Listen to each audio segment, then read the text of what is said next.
Como se estaba diciendo, hoy vamos a empezar dentro del estudio de la obra básica con este primer aula, que es la presentación de la obra, es el comienzo del estudio propiamente dicho.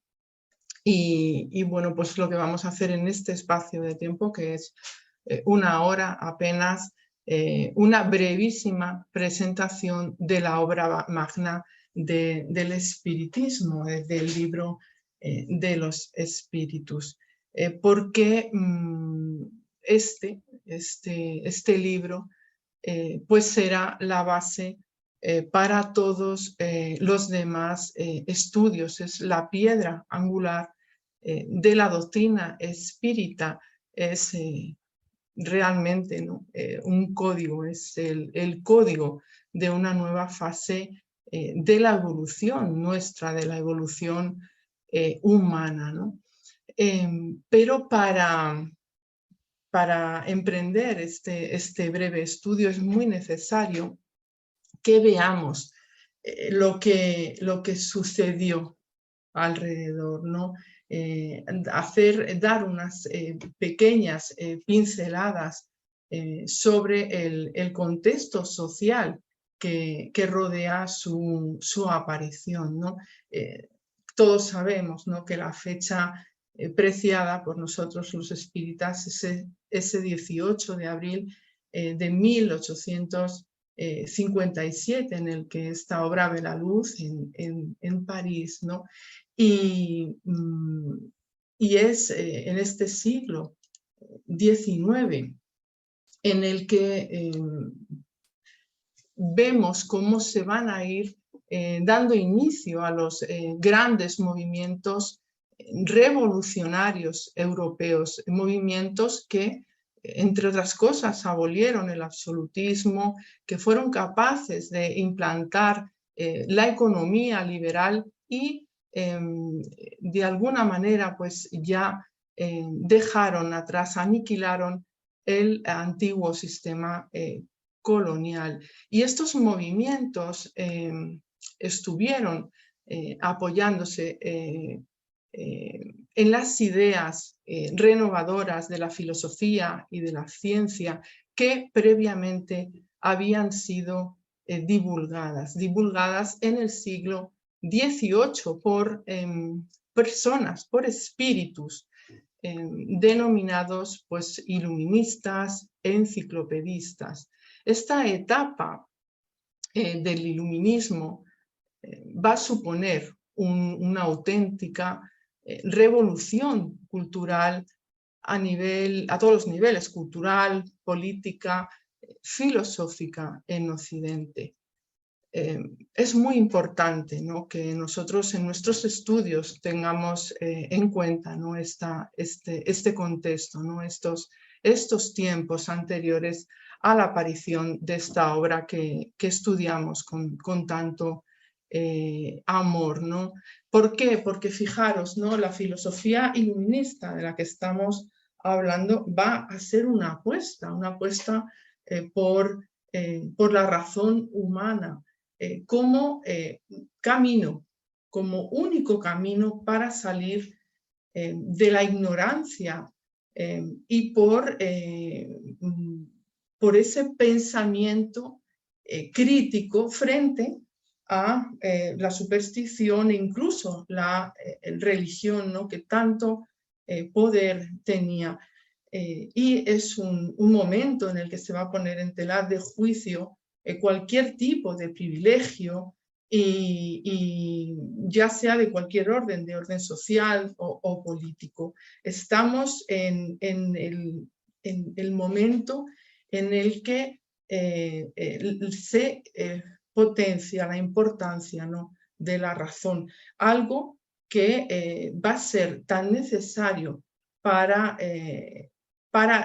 lo que viene, lo que está por llegar. También, por ejemplo, es una etapa que esta filosofía iluminista, esta filosofía iluminista que se caracteriza por lo que se llama el mecanismo, ¿no? ¿Qué significa esto? Pues que el mundo, que la naturaleza pueden explicarse a partir de causas mecánicas, y estas causas pueden conocerse. ¿Cómo visualizamos esto? Pues, por ejemplo, imaginaros, ¿no?, el momento en el que Newton ve ese caer de la manzana y busca esa explicación a ese movimiento, a esa cuestión de la naturaleza, ¿no? Y trata de explicar y sacar unas conclusiones de esa observación, ¿no? ¿Qué otras cuestiones caracterizan esta etapa previa, ¿no? Pues un poco lo va a resumir Francis Bacon, ¿no? En ese conocimiento es poder, ¿no? En esa frase que se va a convertir en el lema del movimiento iluminista. También importante, ¿no?, la enciclopedia, eso que ahora decimos así, la enciclopedia, pero fijaros qué hecho trascendental, ¿no?, donde se pretende recoger y publicar todo el saber de la humanidad con el fin de poder divulgar ese conocimiento y salir de esa ignorancia que tanto prende a la miseria en todos los sentidos, fundamentalmente a la moral, ¿no? Pero, y que venimos hablando de ello toda la tarde, ¿no? Cuánto es importante desarrollarnos en todos nuestros sentidos. Este enciclopedismo es la recolección, la publicación del conocimiento de la humanidad sobre un tema para poder ser analizado, desarrollado, compartido, ¿no?, o sobre todos los temas en general. Y su objetivo es efectivamente divulgar el saber y erradicar tanta ignorancia como habida. Tenemos, por ejemplo, esa enciclopedia razonada de las ciencias y de las artes de Diderot, de Lambert, o por ejemplo la de Rousseau, ¿no?, el diccionario filosófico. Fijaros en qué contexto nos estamos moviendo en este siglo anterior a la aparición del libro de los espíritus. Estamos también ante un tiempo de optimismo, un tiempo de ideal de progreso. El ser humano aquí es más optimista con respecto a las posibilidades de la sociedad y de la humanidad. ¿Por qué? Porque es que gracias al conocimiento que pueden irse encontrando esos caminos de progreso, y como consecuencia ahora sí, ¿no?, el ser humano y su razón son el centro del pensamiento filosófico, ¿no? Estamos en un antropocentrismo, estamos en un saber desarrollar todo ese potencial, ¿no?, para encontrar esas vías de progreso de cada uno y en común, ¿no? Y otra de las ideas para terminar estos esbozos, ¿no?, pues, por ejemplo, resaltar la bondad del ser humano, como hace Rousseau, ¿no?, que sostiene que el ser humano es bueno por naturaleza y que es a través de la educación que es posible desarrollar su potencial y construir una sociedad regida por la razón. O John Locke establece los derechos naturales del ser humano, habla de la libertad, de la propiedad privada, de la felicidad, que va a defender el liberalismo como garante de las libertades individuales, ¿no?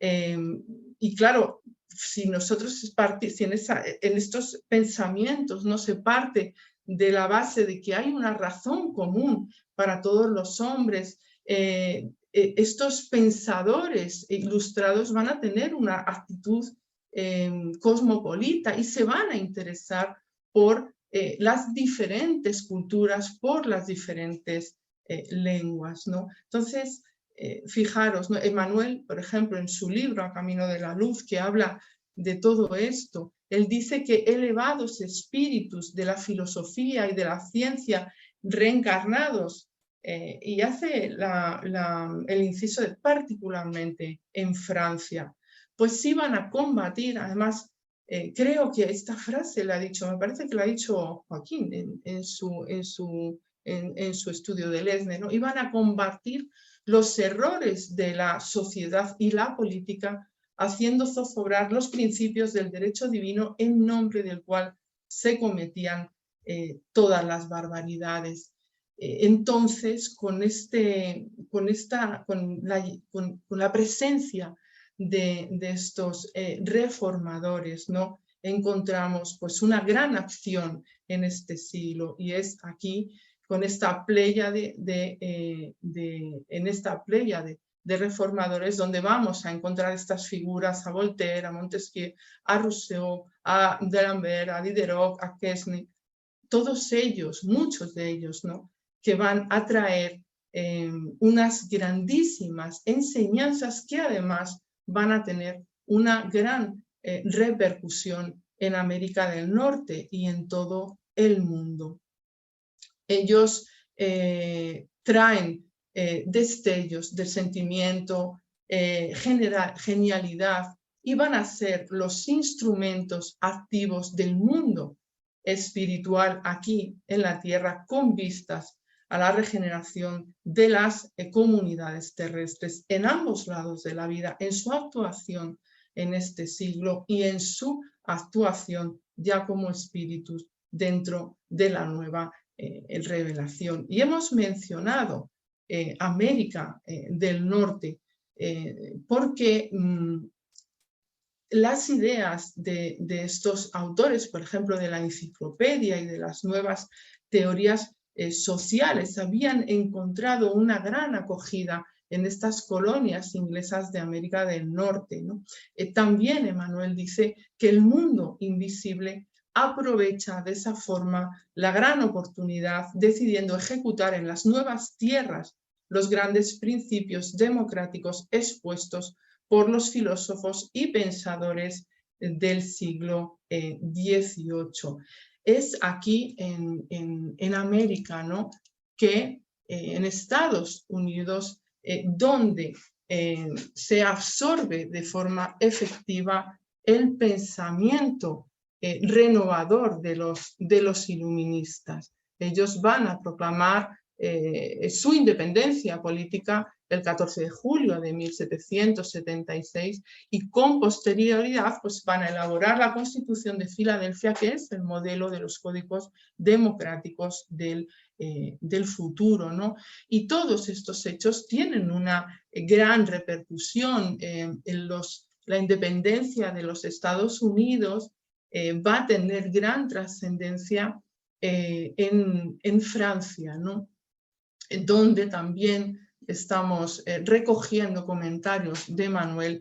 Encendió, dice, el más vivo entusiasmo en el ánimo de los franceses, humillados por apremiantes dificultades luego del corrupto reinado de Luis XV. Como consecuencia de ello se desencadenó un poderoso movimiento revolucionario en 1789, que fue la Revolución francesa, a la que se considera el marco que separa, bueno, ya lo hemos estudiado, ¿no?, la edad moderna de la edad contemporánea, ¿no?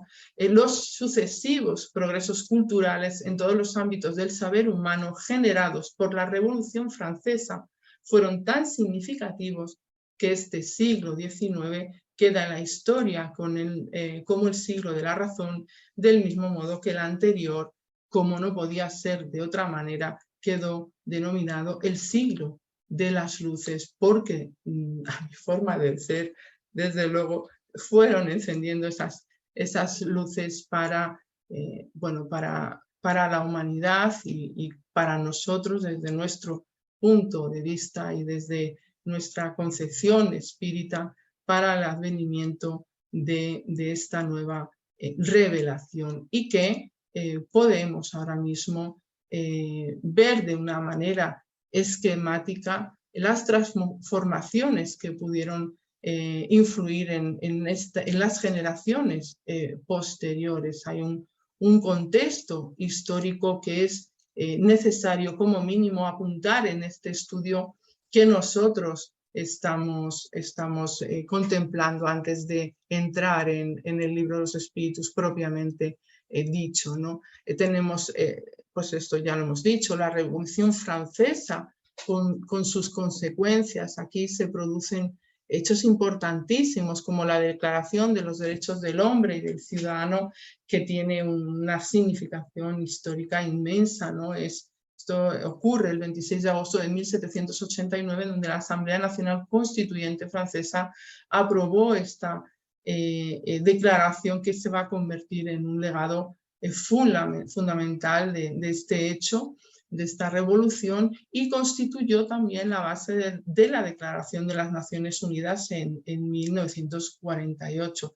Tenemos también ese golpe de Estado concretado por Napoleón Bonaparte, que bueno, pues viene en noviembre de 1799 ante una Francia gobernada por un directorio desprestigiado y amenazado por posibles revueltas internas a favor de la monarquía. Entonces Napoleón encabezó el golpe de Estado del 18 de Brumario, ¿no? Y aquí tenemos tres ejemplos de hechos importantes, ¿no? En esta etapa: la nueva Constitución, la escuela pública, el Código Napoleónico, todo ello solamente con la intención de mencionarlo, porque sería imposible desarrollarlo. También es fundamental mencionar esa revolución industrial y sus repercusiones, porque va a causar profundas transformaciones en la sociedad al modificar el aspecto de las relaciones humanas dentro y fuera de los países. Hay un intercambio, hay todo un trasfondo entre los diferentes países, ¿no? Y bueno, pues ya fijaros, ¿no?, las manifestaciones artísticas y culturales de este siglo XIX, con el romanticismo influenciando en las ideas políticas y sociales abrazadas por la burguesía revolucionaria de la primera mitad del siglo, que se van a asociar sus manifestaciones a los ideales de libertad, de igualdad y de fraternidad. Y cómo no mencionar también, bueno, pues fuera de Francia, ¿no?, en Alemania, Goethe con su Fausto, Víctor Hugo con Los Miserables, a Delacroix con ese cuadro magnífico, ¿no?, de la libertad guiando al pueblo, la música, Wagner, Beethoven, Liszt, Chopin, o bueno, ya en Italia, pues Bellini, Verdi, Rossini, ¿no? Es algo, un siglo profundamente rico, ¿no? Y por supuesto tampoco podemos dejar de contemplar ese realismo y ese impresionismo que nos deja estas manifestaciones artísticas. Y luego tenemos las manifestaciones filosóficas, científicas, políticas, religiosas y sociales del siglo. Entonces aquí sí que es cierto que vamos a tener que invitar a que hagáis, ¿no?, este estudio sobre estas manifestaciones que fueron tan enriquecedoras y que pasarán a la historia por su gran peso. Pero hay una muy especial, hay una diferente, hay una revolución moral propuesta por un espiritismo incipiente. Y solamente para terminar esta parte, ¿no?, he traído unas palabras de Emmanuel que resumen muy bien este contexto social. Él dice: el siglo XIX vertía sobre la faz del mundo torrentes de claridad que orientaban a todos los países hacia reformas útiles y valiosas. La humanidad sufriente habría de recibir las lecciones sagradas del espiritismo. Jesús, en su magnanimidad, distribuiría el pan sagrado de la esperanza y la creencia a todos los corazones. Allan Kardec, nuestro Allan Kardec, aquí en el centro, en su misión de esclarecimiento y consolación, estaba acompañado por una pléyade de cofrades y colaboradores cuya acción regeneradora no se manifestaría solamente en los problemas del carácter doctrinario, sino, fijaros, en todos los sectores de la actividad intelectual del siglo XIX. Era tan necesario este siglo, esta luz, estas luces, para ir preparando a la humanidad para lo que venía, porque lo que venía era algo extraordinariamente grande. Y bueno, pues para situarnos, ¿no? Ya, vámonos ahí, ¿no? En esta aldea de Hydesville, en el condado de Wayne, en el estado de Nueva York, ¿no? Porque estos acontecimientos también van a repercutir en Europa con un despertar de las conciencias y junto con las mesas, el fenómeno de las mesas giratorias, como dice Pedro Barbosa en su libro Espiritismo Básico, habrían de preparar el advenimiento del espiritismo. Nosotros estudiamos mucho estos fenómenos, ¿no? Los fenómenos que se produjeron en la casa de la familia Foss, que marcan como fecha de inicio ese 31 de marzo de 1848. Y aquí en la diapositiva, pues apenas, ¿no? Dejar unos puntos de estudios para comprender cómo esta historia marca un antes y un después. Todo ello va a ir siendo desarrollado a lo largo de este estudio de la obra básica, porque al final vamos a ir y venir. Y por supuesto, como no, esas mesas parlantes que llamaron la atención, en primer lugar, de los que se querían entretener en los salones y luego de las mentes que tenían la capacidad de observar con criterio, ¿no? Y por supuesto de Kardec. Y aquí pues hemos recogido también bueno, pues un extracto del libro de Zeus Van Tuyl y Francisco Thiesse, ¿no? Que habla sobre Kardec. Y dice, en 1853 toda Europa era el centro de las atenciones dirigidas hacia el fenómeno de las llamadas mesas giratorias y danzantes, considerado el mayor acontecimiento del siglo por el reverendísimo sacerdote Ventura de Raulita, por entonces el más ilustre representante de la teología y de la filosofía católica. Es el fenómeno de las mesas girantes y danzantes. Creo que en algún momento, dice Kardec, ocupó mucho tiempo para el entretenimiento, ¿no? Pero fue algo que dio lugar a una enseñanza inmensa, ¿no? Y bueno, pues he aquí el libro de los espíritus.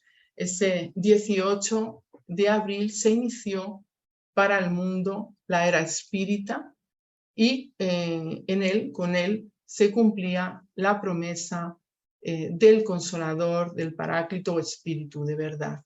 Es el consuelo, el Consolador prometido por Jesús. Y en este curso vamos a auscultar toda la enseñanza que contiene, que es muy grande, que es necesaria que nos acompañe a lo largo de nuestra vida. Pero por el momento hoy, fijaros, solamente vamos a mirar el frontispicio, esta primera página, porque es muy necesario conocer lo que pone ahí, porque son las puertas al mundo de los espíritus. Cada una de estas palabras que pone aquí va a traer una multiplicación de conocimientos, un saber que para toda la humanidad. Filosofía espiritualista, el libro de los espíritus, que contiene los principios de la doctrina espiritista.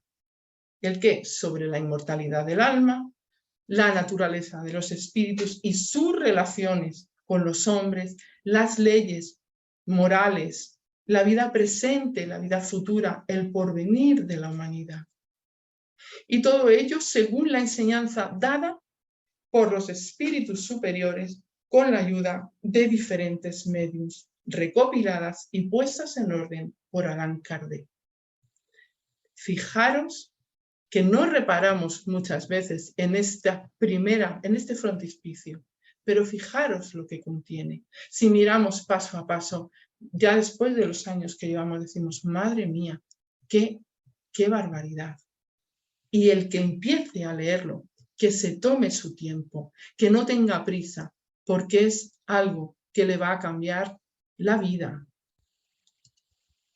¿Qué ocurre en este libro de los espíritus? Primero hay una primera edición con 101 ítems en un formato de 176 páginas a 2 columnas.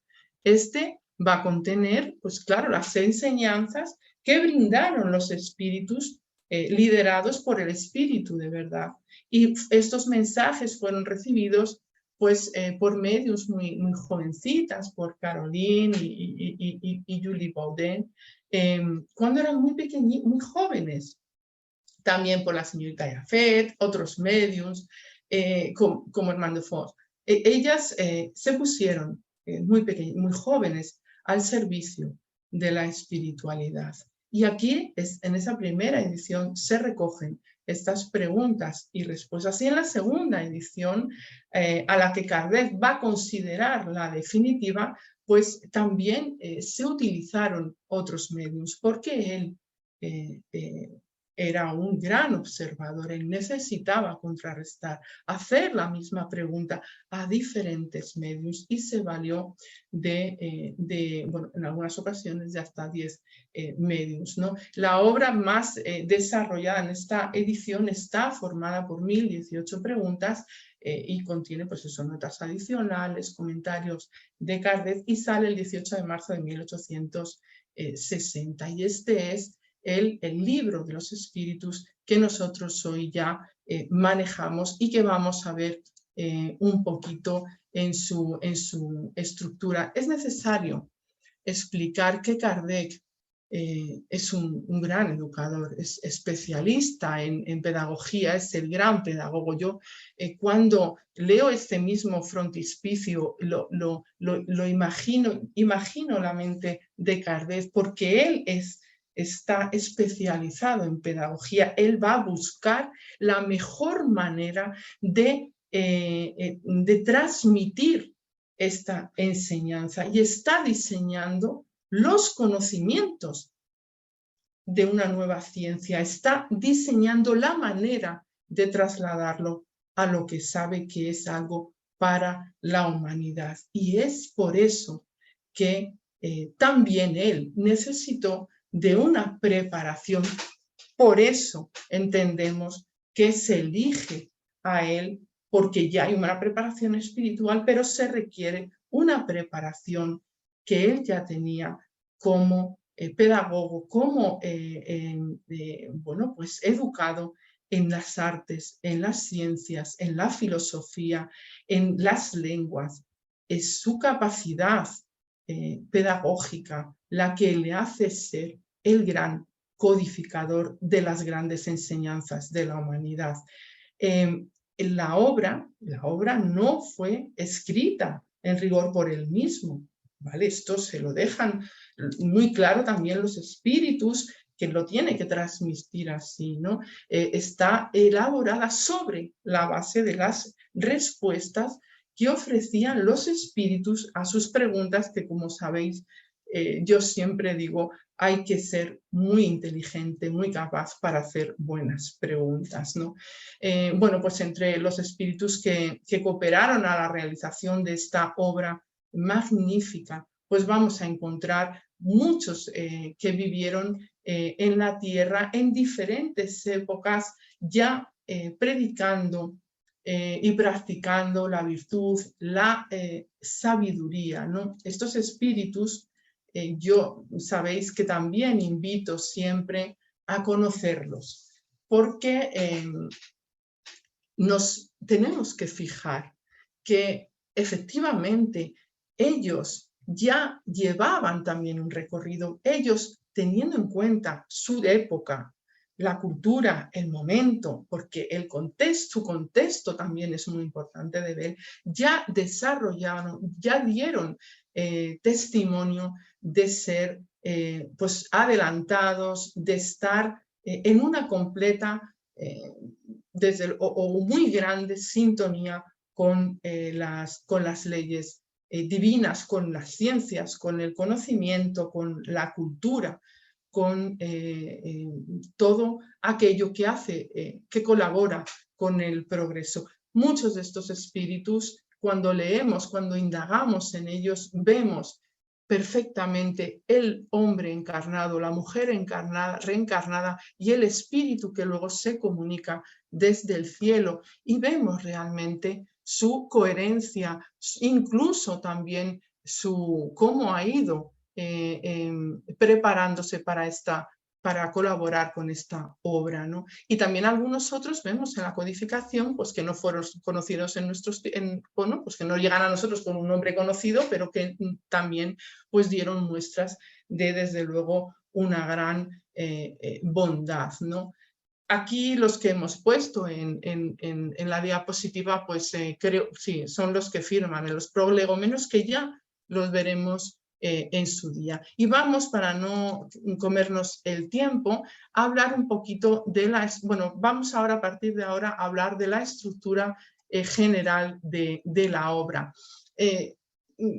Para mí es muy importante deciros que el libro de los espíritus, me gustaría recomendar tener varios, porque uno tiene que estar muy, muy usado, porque es un libro de estudio.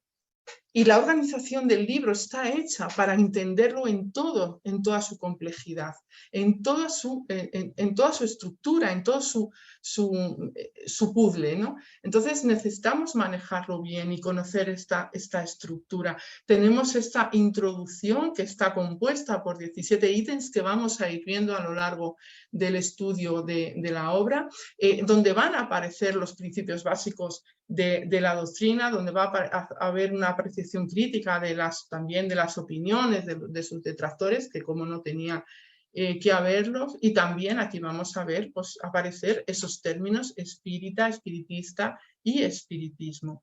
Los tan importantes prolegómenos, que van a estar encabezados por ese dibujo hecho por los espíritus, dando a conocer cómo fue revelada la autoría y la finalidad del libro. Está el cuerpo de la obra, que se va a dividir en 4 partes, también llamadas libros, y la conclusión, que a veces se nos olvida que está ahí, pero que es muy importante, que consta de 9 ítems, donde el codificador pues, expone las consecuencias de los actos de nuestra vida presente.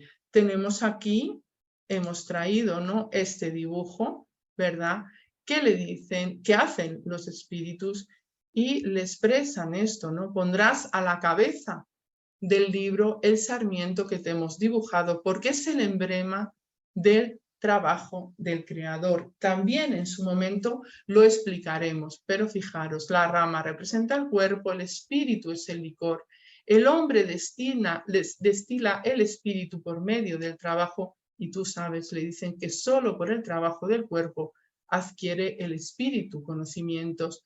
El alma o espíritu unidos a la materia constituyen el grano, que algo absolutamente precioso, ¿no?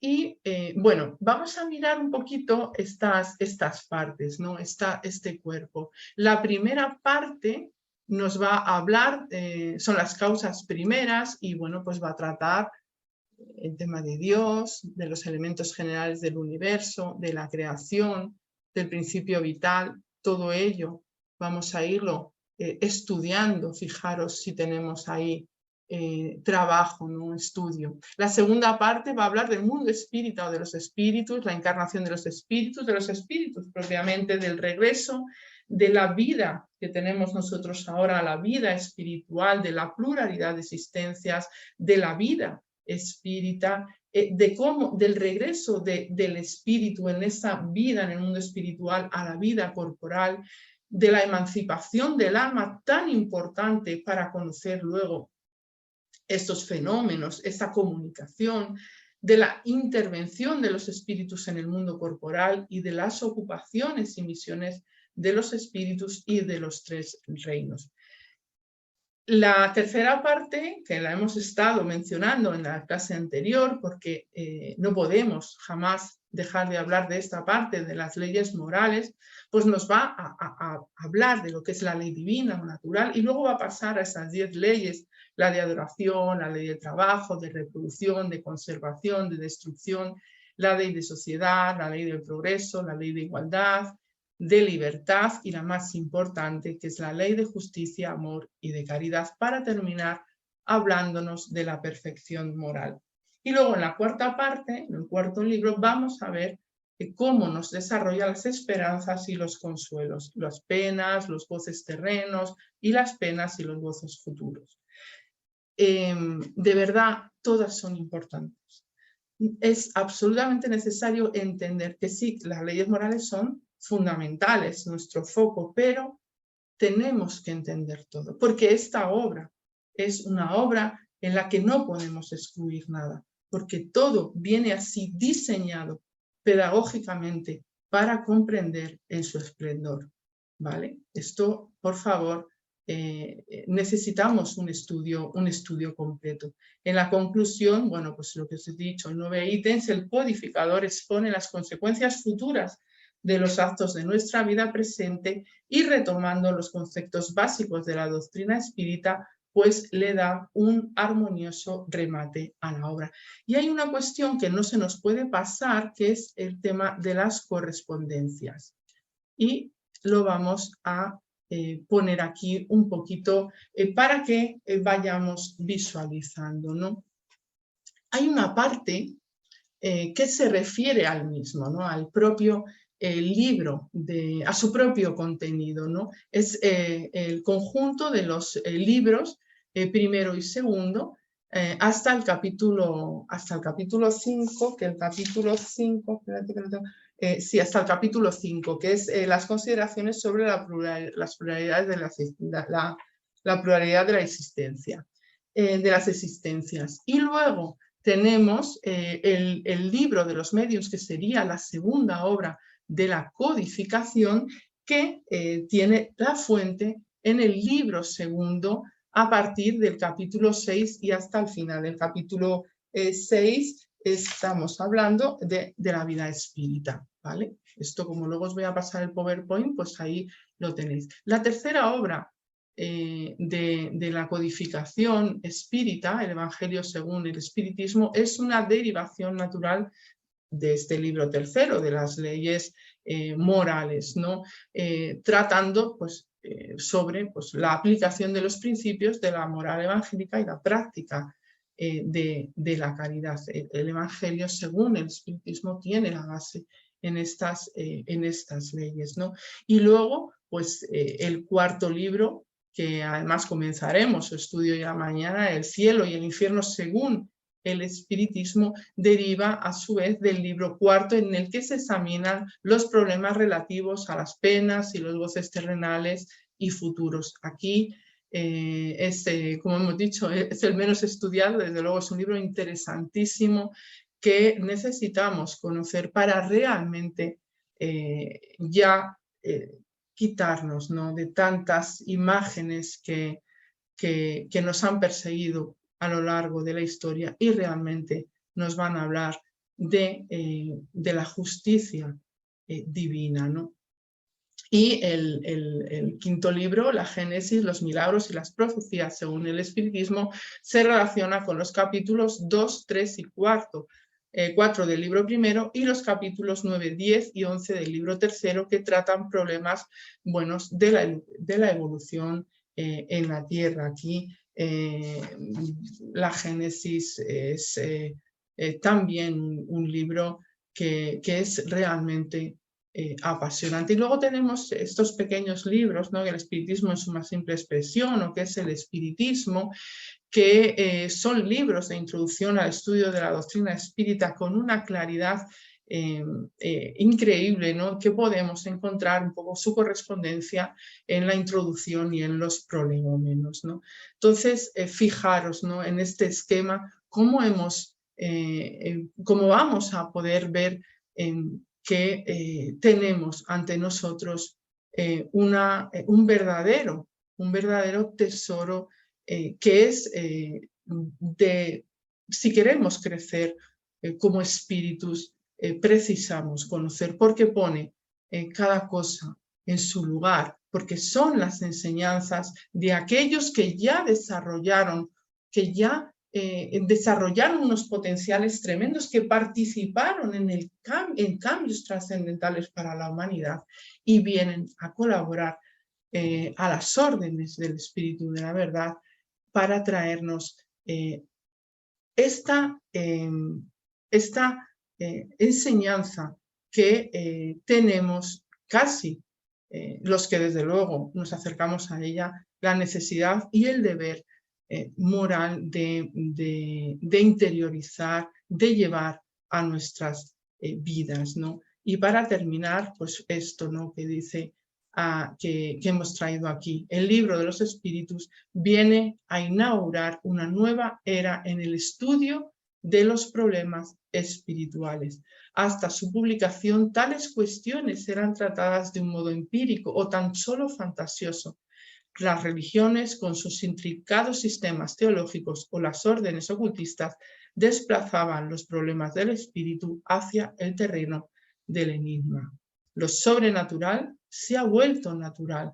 Todo se ha reducido a una cuestión de conocimientos de las leyes que rigen el universo. Desde luego, todo el que quiera saber sobre él mismo necesita conocer en profundidad el libro de los espíritus, y a partir de ahí todo lo que de él se deriva.